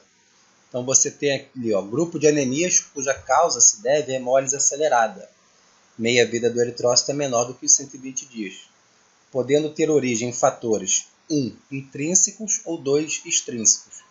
Então, o intrínseco, ou anemia hemolítica intracorpuscular, o problema é na hemácia. Então, ela já nasceu, vamos dizer assim, já foi formada, sintetizada, na hematopoese com algum problema. O problema é esse, como vocês podem ver ali, no número 1, pode ser um problema metabólico, em relação a deficiências enzimáticas, problemas na membrana celular, algumas proteínas de membrana celular defeituosas por mutação, as hemoglobinopatias, como as talassemias, anemia falciforme sideroblástica congênita, onde você também tem ali a meia-vida da hemácia diminuída por falta da síntese eficiente do grupamento hemoglobina.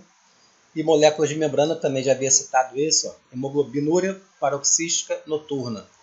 E temos a número 2, a anemia hemolítica extracorpuscular, porque o problema não necessariamente é com a hemácia em si.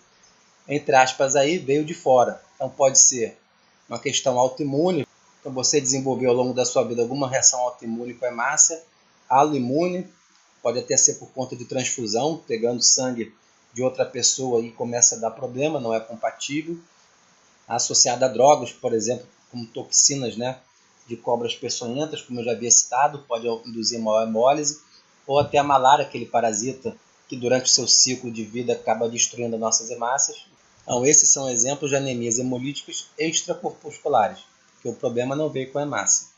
E, normalmente, todas essas cursam com anemia microcítica ou normocítica. Então, por exemplo, a imunológica, olha ali a malária. 300 milhões de casos novos por ano. Parasita da malária parte do seu ciclo de vida nas hemácias e depois provoca hemólise, o que origina febre. Tanto a anemia falciforme e a talassemia são comuns nas áreas de malária, pois essas mutações oferecem resistência a essa doença. Então, isso também é bem interessante. A gente não sabe exatamente por que quem veio primeiro, mas nos locais, mundo afora, ali na África, por exemplo, onde tem maior incidência de malária, se você tem uma hemácia com uma meia-vida menor, mais encurtada do que 120 dias, isso prejudica, de certa forma, o parasita a se proliferar dentro da hemácia. Então, talvez tenha sido uma adaptação, inclusive, dessa população. Então, tanto na anemia falciforme e a talassemia, que também são anemias hemolíticas, uma hemácia com uma vida menor do que 120 dias, são comuns nessas áreas de malária, pois essas mutações oferecem resistência a essa doença, justamente porque o parasita não vai ter tempo dentro da hemácia para se desenvolver de forma correta. Então, isso também é interessante. Então, tá ali, isso é uma anemia hemolítica extracorpuscular, malária. Outra causa aqui, de fragmentação eritrocitária, pode ser a fragmentação traumática, ou seja, causa aqui mecânica, também é uma anemia hemolítica extracorpuscular, causa mecânica. Se você fizer um esfregaço e for para microscopia, você vai ver massas com esse perfil aqui, esquizócitos.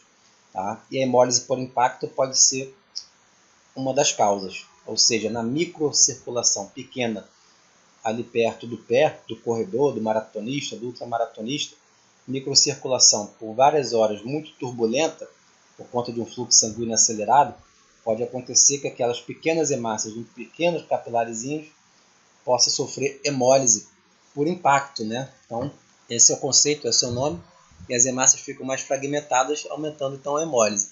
Causa mecânica, isso também pode ser uma anemia hemolítica, acaba que a hemácia vive menos de 120 dias, e a extracorpuscular, porque o problema não nasceu com a hemácia, não está com a hemácia. O problema é que você tem, então, um fluxo sanguíneo bastante acelerado, uma microcirculação turbulenta, principalmente ali naquela região ali do pé, por muito tempo, dia após dia, nos treinamentos e nas competições. Então, fragmentação traumática. Metabólica, como já havia citado, problemas das enzimas. Então, aqui só para representar, mostrando para vocês algumas enzimas envolvidas. Piruvato Sinase, existem mais de 130 variantes genéticas com atividades defeituosas em locus poligênico. É uma anemia hemolítica de severidade dependente da combinação de mutantes herdadas, sem características clínicas e hematológicas próprias. Deve-se sempre suspeitar da deficiência da piruvato quinase frente a qualquer caso de anemia hemolítica congênita não esferocítica. Não há tratamento curativo. Outra enzima, também muito importante nesse contexto, é a glicose 6-fosfato desidrogenase. O gene que codifica essa enzima está localizado no cromossomo X, de modo que há defeito clinicamente relevante apenas em homens. É um locus poligênico e há mais de 250 variantes conhecidas da glicose 6-fosfato desidrogenase, essa mutação, acometendo mais de 400 milhões de pessoas no mundo afora. Existem outras deficiências enzimáticas, está aqui na tabela 5.4, como vocês podem ver. São várias outras, mas são mais raras. Membrana celular, então requer microscopia para o diagnóstico diferencial, porque a morfologia vai ser alterada. Por exemplo, aqui mostrando para vocês esferócitos e eliptócitos. Então, anemias hemolíticas intracorpusculares também, defeitos na membrana. Então, algumas aqui já destacadas na tabela 5.2. Defeitos genéticos das proteínas de membrana que causam esferocitose e eliptocitose ou valocitose. Então, proteínas alteradas: anquirina, beta-espectrina, alfa-espectrina, banda 3, proteína 4.2, proteína 4.1, glicoforina C, tá? E os defeitos decorrentes ali. Então, a análise das proteínas e dos genes por biologia molecular não é utilizada na clínica. O diagnóstico da esferocitose e ovalocitose costuma ser puramente hematológico. Tá? Então você tem que ter aí realmente a microscopia também auxiliando o diagnóstico. Molécula de membrana, já tinha comentado aqui também. Anemia paroxística noturna é um raro defeito adquirido da membrana do eritrócito. Origina-se nas células tronco da medula óssea, caracterizada por episódios de hemólise intramuscular. A hemólise acentua-se nas horas do sono. O paciente apresenta hemoglobinúria, hemoglobina na urina ao despertar. Então, essa condição também é uma hemólise, uma anemia hemolítica intracorpuscular. O problema já está na própria hemoglobina. E as hemoglobinopatias, já estão faladas por mim, deficiência na síntese da hemoglobina, seja quantitativamente ou qualitativamente.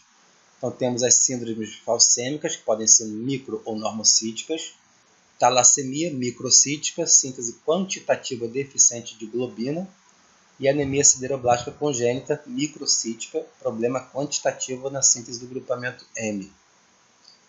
E todos eles então vão ter os marcadores de hemólise alterados. Já que é uma anemia hemolítica, o marcador de hemólise vai estar alterado. Então vou mostrar para vocês agora alguns marcadores de hemólise. Então vamos ver aqui, os exames laboratoriais, metabolismo do ferro e marcadores de hemólise, avaliar deficiência ou excesso de ferro. Então, nas anemias hemolíticas, além dos sinais e sintomas gerais de anemia, costuma haver reticulocitose, principalmente na anemia falciforme, onde a deficiência não é na síntese da hemoglobina. Então, você acaba respondendo bem, a sua medula óssea pode responder bem. Temos a reticulocitose, não tem nenhuma deficiência carencial também ali. Tá? Então, é uma anemia hiperproliferativa. A medula responde bem. Reticulocitopenia. Estamos já tratando da anemia, a talassemia e a sideroblástica, que são hipoproliferativas, que a síntese do grupamento hemoglobina fica prejudicada. Na talassemia por conta da síntese da globina prejudicada e a sideroblástica congênita por conta da síntese do M prejudicada. Mas em ambas, então, a hemoglobina fica prejudicada. Então, é hipoproliferativa. Reticulocitopenia, não vai conseguir sintetizar de forma adequada os reticulócitos pela medula óssea. Normalmente aqui a ferritina está normal ou eventualmente aumentada, justamente porque o problema não é ferro. Não temos deficiência, depleção de ferro. Então isso se reflete no exame da ferritina. Então, numa anemia hemolítica, a ferritina tende a estar normal aumentada, se ela não cursar, obviamente, concomitantemente com uma anemia ferropriva. Aí ela pode estar baixa. Então, esse seria até o diagnóstico diferencial para anemia ferropênica ou ferropriva, que no caso tem a ferritina baixa, como a gente já sabe, a gente já viu anteriormente. Outro ponto que a gente pode solicitar para avaliar se a anemia do nosso cliente paciente é uma anemia por hemólise é a aptoglobina. Então, quem é a aptoglobina? É uma proteína de fase aguda, ou seja, produzida no nosso fígado durante infecção, inflamação, algum trauma, né, aumentando a sua concentração no caso, se liga irreversivelmente à hemoglobina após hemólise. Então, a aptoglobina ela se associa à hemoglobina após hemólise. Então, você teve hemólise, o eritrócito sofreu a hemólise e vai liberar o conteúdo intracelular, dentre ele a hemoglobina. Então, essa hemoglobina é associada à aptoglobina, formando um complexo que é removido pelas células de Kupffer, lá localizado também no seu fígado. É o marcador tão importante, a aptoglobina é o marcador mais sensível de hemólise, em que geralmente seus níveis estão diminuídos nas hemoglobinopatias. Então, de novo, hemoglobinopatia, falciforme, talassemia sideroblástica. Temos aí uma anemia hemolítica grave, onde você vai ter um conteúdo de hemoglobina sendo liberado. E essa hemoglobina vai se associar à aptoglobina. E o exame dela, então, a tendência é a aptoglobina, nessa situação, diminuir em concentração. A aptoglobina livre, já que ela passa a ficar associada ao grupamento hemoglobina. Tá? Então, nessas anemias, falciforme, talassemia sideroblástica, nas anemias megaloblásticas também, onde a meia-vida da hemácia é abaixo de 120 dias, ou seja, é uma anemia hemolítica, e outras anemias hemolíticas que eu acabei de citar, por exemplo, as metabólicas, as imunológicas, com deficiência de membrana, a paroxística noturna, todas essas são anemias hemolíticas. E sendo anemia hemolítica, a tendência da aptoglobina livre diminuir, porque vai estar sendo associada novamente à hemoglobina. Tá? Que fique claro. E é o marcador mais sensível para indicar que está havendo hemólise. Interessante aqui que a aptoglobina não se liga à mioglobina, só se liga à hemoglobina. Por isso ela pode ser usada como diagnóstico diferencial para a rabdomiólise. Então, a rabdomiólise, para quem não sabe, né, é uma condição onde você está tendo muita lesão, necrose de músculo esquelético. E o músculo esquelético, então, necrosado, ele acaba liberando o que para o sangue? Mioglobina. Só que essa mioglobina não vai se ligar à aptoglobina, que a aptoglobina é específica para hemoglobina. Então, se os níveis de aptoglobina estiverem normais, a mioglobina foi a responsável pelo excesso de grupamento M no sangue ou na urina. E assim confirma-se o diagnóstico de rabdomiólise. Tá? Então, acho que deu para entender. Tá? A aptoglobina estando normal não pode ser por conta de uma hemólise acelerada. Porque uma hemólise acelerada, a aptoglobina tende a cair. Tá? Então, a aptoglobina estando normal, mas com o exame mostrando que tem muito grupamento M no sangue, ou até na urina, né, até uma urina mais escura, provavelmente esse grupamento M é oriundo da mioglobina. E sendo conteúdo da mioglobina, ela veio do músculo esquelético. E pode estar acontecendo então uma rabdomiólise, ou seja, uma necrose exacerbada do músculo esquelético. Então vamos fazer aqui o primeiro fechamento. A aptoglobina livre está diminuída nas anemias hemolíticas. A aptoglobina livre está normal em anemias induzidas por sangramento. Isso também pode ser um diagnóstico diferencial. Estou com anemia. Não sei se é hemolítica ou estou tendo sangramento oculto, por exemplo, no trato gastrointestinal, por conta de parasita. E se a gente mensurar a aptoglobina livre, se for por conta de uma anemia hemolítica, essa aptoglobina livre tem que estar baixa, como a gente acabou de ver. Mas se for por conta de sangramento, a aptoglobina livre vai estar normal, porque ela não está se associando mais, né, com o grupamento hemoglobina. Isso não está acontecendo isso, não está tendo uma hemólise acelerada. Você está perdendo a célula como um todo por sangramento, por isso que está com anemia. Então pode inclusive ser um diagnóstico diferencial hemoglobina livre, para saber se temos uma anemia hemolítica, que ela vai estar baixa, ou vai ter sangramento, onde ela vai estar normal. A aptoglobina pode reduzir em decorrência da disfunção hepatocelular. Claro, porque a síntese é hepática. Se você tem problemas no seu fígado, esteatose hepática, por exemplo, uma cirrose, a síntese de aptoglobina pode estar comprometida parcialmente. A aptoglobina pode aumentar em razão da inflamação sistêmica. Então, se você tem uma inflamação, já que ela é uma proteína de fase aguda positiva, ela tende a aumentar em concentração.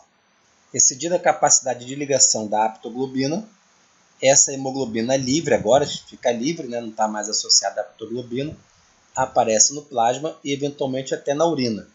Então você vai ter uma urina avermelhada, isso é hemoglobinemia, é um sinal de anemia hemolítica.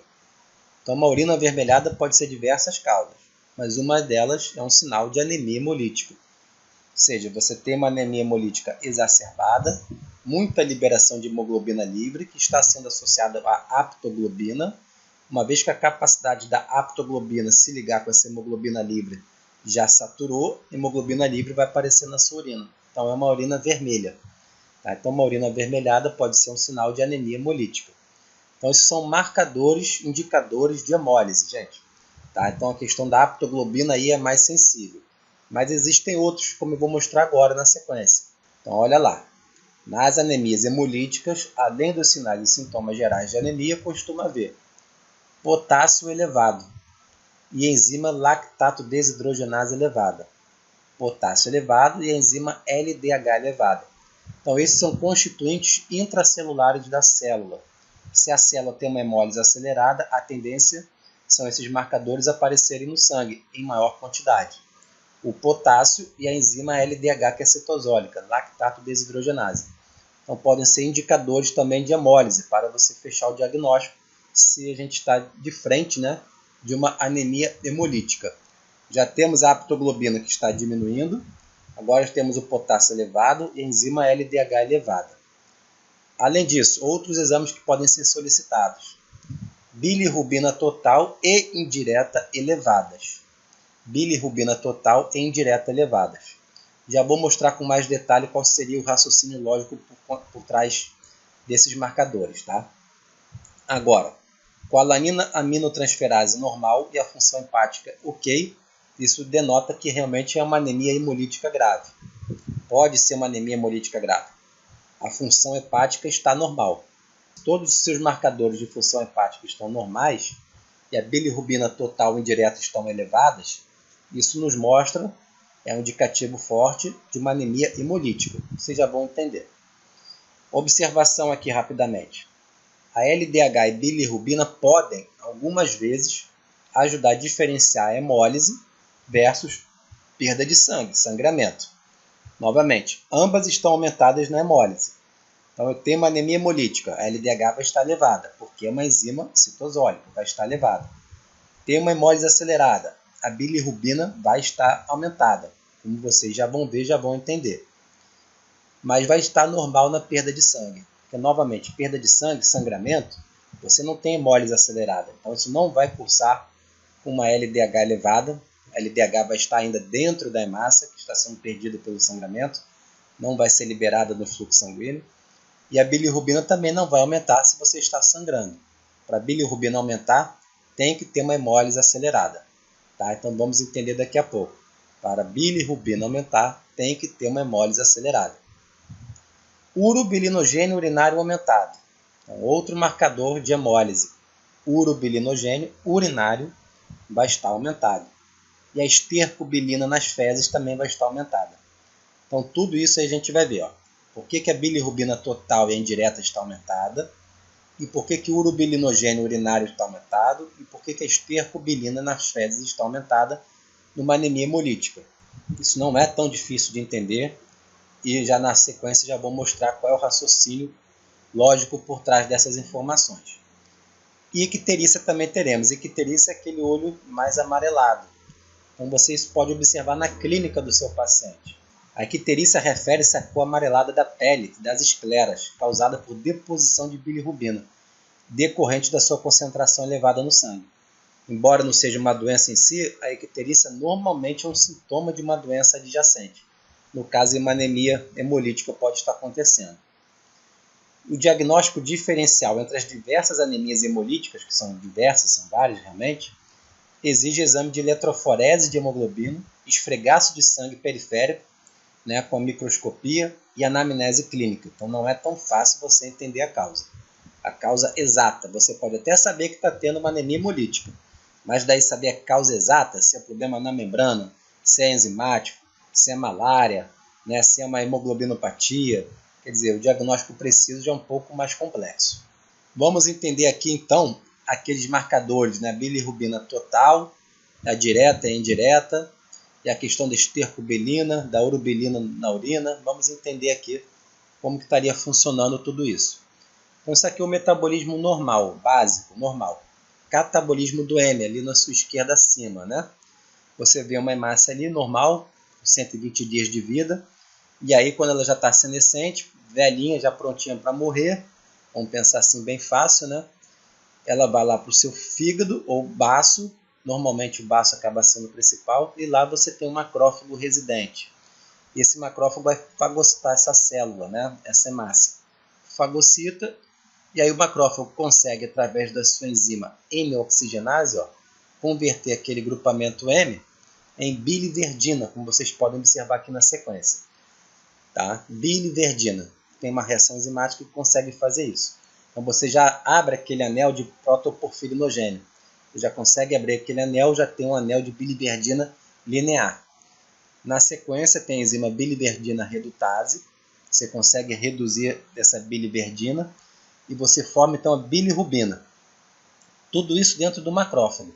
O macrófago consegue converter aquele anel de protoporfirinogênio em bilirrubina.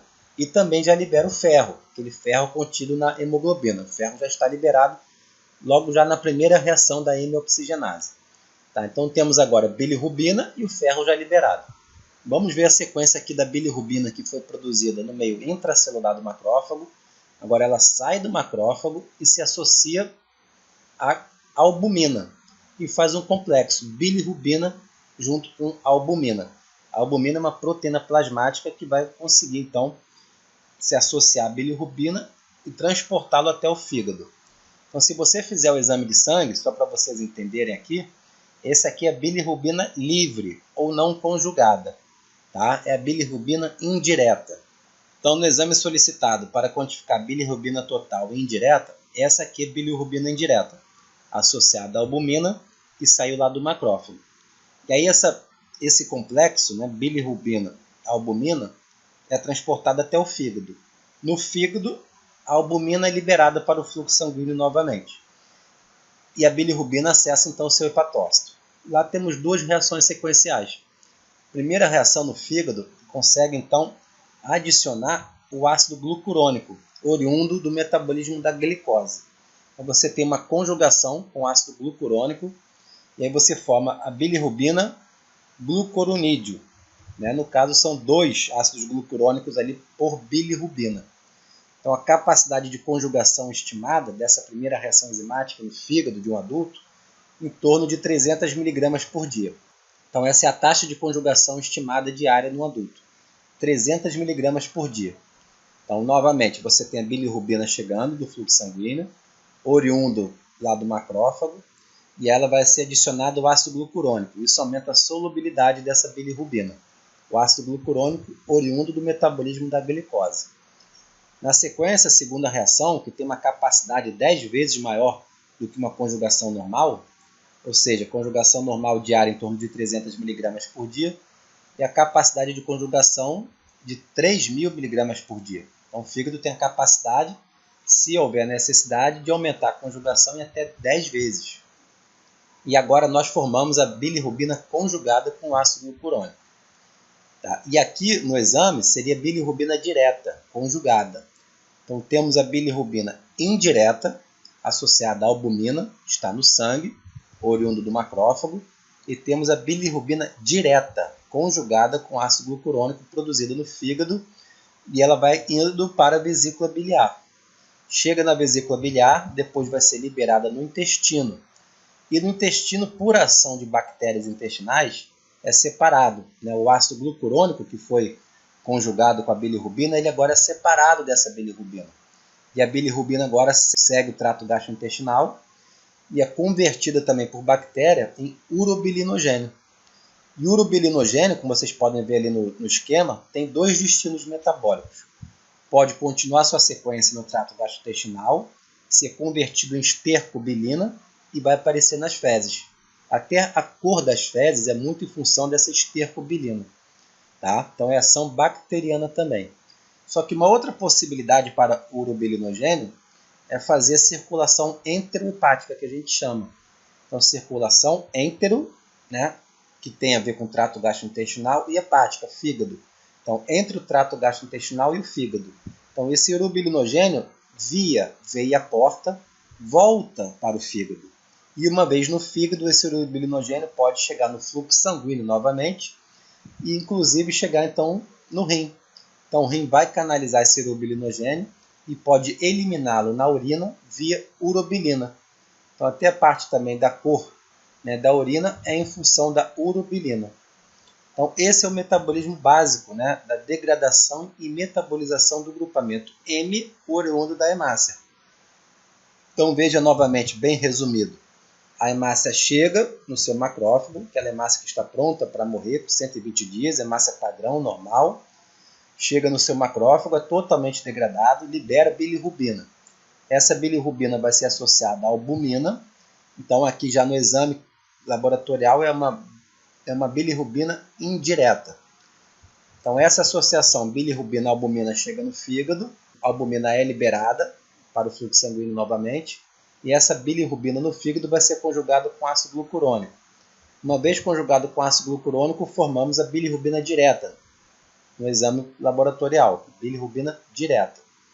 Essa bilirrubina conjugada com ácido glucurônico chega no trato gastrointestinal, o ácido glucurônico é liberado. Então temos agora a bilirrubina livre novamente, que é convertida em urobilinogênio, que segue dois caminhos. Pode ir para as fezes, na forma de estercobilina, ou voltar para o fígado, via circulação enterohepática. Uma vez no fígado, volta ao fluxo sanguíneo e chega então no rim. E o rim consegue eliminá-la na forma de urobilina na urina. Então esse é o básico. Vamos ver o que está alterado numa anemia hemolítica. Então olha só, na anemia hemolítica, podemos ter uma icterícia. Como que isso estaria acontecendo, Thiago? Então você vê ali na sua esquerda acima agora, a sua hemácia tem um tempo de vida menor do que 120 dias. Então seus macrófagos estão tendo acesso a uma quantidade muito superior de hemácias. Então os macrófagos estão trabalhando muito mais. Tem muito mais grupamento M agora para ser degradado. Então isso está representado na seta amarela do lado do M. Então muito mais M sendo degradado, muito mais biliverdina sendo produzida, muito mais bilirrubina sendo produzida e muito mais bilirrubina associada à albumina está sendo produzida. Então isso são etapas sequenciais. Então já no exame laboratorial, de cara, numa anemia hemolítica, a bilirrubina indireta, ou seja, a bilirrubina associada à albumina, está elevada. E se ela passar de 2 a 2,5 mg por decilitro, isso já pode causar icterícia, né, que é a deposição então, dessa bilirrubina ali na esclera do olho. Já pode estar causando icterícia. Mas além disso, o seu fígado também está tendo acesso a muito mais bilirrubina associada à albumina. Então chega no fígado, essa albumina vai ser liberada novamente, como a gente já sabe, e essa bilirrubina chega no fígado, vai sofrer a conjugação com ácido glucurônico, mas lembra, o nosso fígado tem uma capacidade de conjugar bilirrubina, uma capacidade até 10 vezes mais do que o normal. Tá? Então a gente consegue conjugar sem grandes problemas, vai ter a bilirrubina conjugada também aumentada em concentração, e isso é bilirrubina direta no exame laboratorial. Então temos a bilirrubina indireta aumentando e a bilirrubina direta também aumentando. Ou seja, a bilirrubina total está aumentando no exame laboratorial de uma anemia hemolítica. E aí vai seguir o fluxo normal, né? Vai para a vesícula biliar, então vai acessar o intestino, por ação da bactéria vai desconjugar, o ácido glucurônico vai ser liberado e a bilirrubina vai ficar livre. Vamos formar mais urobilinogênio, que vai seguir os dois destinos metabólicos já vistos. Ou seja, vai aumentar a estercobilina nas fezes. Então, as fezes escuras é mais indicativo que a gente pode estar tendo uma anemia hemolítica. E também vamos ter uma urobilina na urina mais acentuada. Então, esse é o quadro da anemia hemolítica, cursando com icterícia. Bilirrubina total aumentada, bilirrubina indireta aumentada, bilirrubina conjugada aumentada. Fezes mais escuras e uma urina também mais escura. Função hepática que está preservada. O fígado não tem problema algum, o fígado está preservado. O problema ali da icterícia, na verdade, é uma anemia hemolítica. Agora, a gente pode ter icterícia não necessariamente por uma anemia hemolítica, o problema pode ser no fígado. Então vamos ver essa segunda situação agora. Bom, vamos ver agora a icterícia obstrutiva, pós-hepática. O problema agora não é uma hemólise acelerada. O problema está pós-hepático, por exemplo, ali na vesícula biliar. Então vamos ver de trás para frente. Como vocês podem observar ali, a vesícula biliar de alguma forma está obstruída, pode ser um tumor, um câncer, um cálculo biliar, uma pancreatite, algum problema ali pós-hepático. O problema também não é no fígado em si, é pós-hepático. O problema, novamente, vamos analisar de trás para frente. Você tem a questão da bilirrubina chegando no fígado, normalmente, até em taxas normais, porque não tem uma hemólise acelerada, em taxas normais a bilirrubina vai chegando, vai sendo conjugada com ácido glucurônico, vai formando a bilirrubina conjugada, ou direta. O problema é que essa bilirrubina conjugada, nesse momento, ela não consegue acessar de forma eficiente o trato gastrointestinal. Então ela começa a acumular. Então a bilirrubina direta, em um exame onde a gente tem comprometimento pós-hepático, ela começa a estar aumentada. Essa bilirrubina direta ou bilirrubina conjugada com ácido glucurônico. Então, fazendo uma análise de trás para frente, essa bilirrubina conjugada aumentando em concentração no fígado, vai chegar ao momento que o nosso fígado não consegue mais conjugar a bilirrubina que vem chegando. Porque apesar da bilirrubina estar chegando em quantidade normal, né, a conjugação já está no seu limite, porque ela já está totalmente ali saturada. Tem muita bilirrubina já conjugada. A bilirrubina conjugada aumentada acaba impactando também no resultado da bilirrubina livre ou não conjugada. Porque o que acontece? Né? O macrófago está liberando bilirrubina, essa bilirrubina está se associando à albumina, mas agora esse complexo, bilirrubina associada à albumina, não consegue liberar essa bilirrubina para o fígado. Então fica ali no fluxo sanguíneo, cada vez mais bilirrubina ligada à albumina. Ou seja, a bilirrubina indireta pode estar aumentada. Claro que isso vai depender muito, né, do grau e do tempo de obstrução biliar. Então, o grau é importante, tem uma obstrução grande e o tempo de obstrução também já está sendo grande. Então, pode acontecer todo esse mecanismo de trás para frente. Bilirrubina conjugada elevada, ou a bilirrubina direta no exame laboratorial elevado, e eventualmente podemos então ter também a bilirrubina livre, ou indireta ou associada à albumina elevada, porque não consegue descarregar toda essa bilirrubina no fígado. Então começa a aumentar também os seus valores, inclusive podendo induzir a icterícia. Tá? Então a gente já sabe que a icterícia é quando a bilirrubina passa de 2 a 2,5 mg por decilitro. Então, novamente, dependendo do grau da obstrução e do tempo de obstrução biliar, teremos então o que a gente chama de uma icterícia, que no caso é obstrutiva pós-hepática. Não tem nada a ver com uma icterícia hemolítica. O problema não é que está chegando mais bilirrubina no fígado por conta de uma hemólise acelerada. A bilirrubina chega em quantidade satisfatória. O problema agora é o pós-hepático. É esse câncer, esse cálculo biliar, essa pancreatite, que não deixa a bilirrubina conjugada acessar o trato gastrointestinal. Vale também destacar ali que essa bilirrubina direta ou conjugada produzida no fígado, o fígado de certa forma, entre aspas, aí, pode regurgitar essa bilirrubina conjugada para o fluxo sanguíneo, de forma que ela pode inclusive, né, ser canalizada lá para o rim, esse rim filtra essa bilirrubina conjugada, e isso pode aparecer inclusive na urina também. Tá? A bilirrubina conjugada na urina, também pode haver urobilina na urina, uma urina até mais escura pode acontecer eventualmente.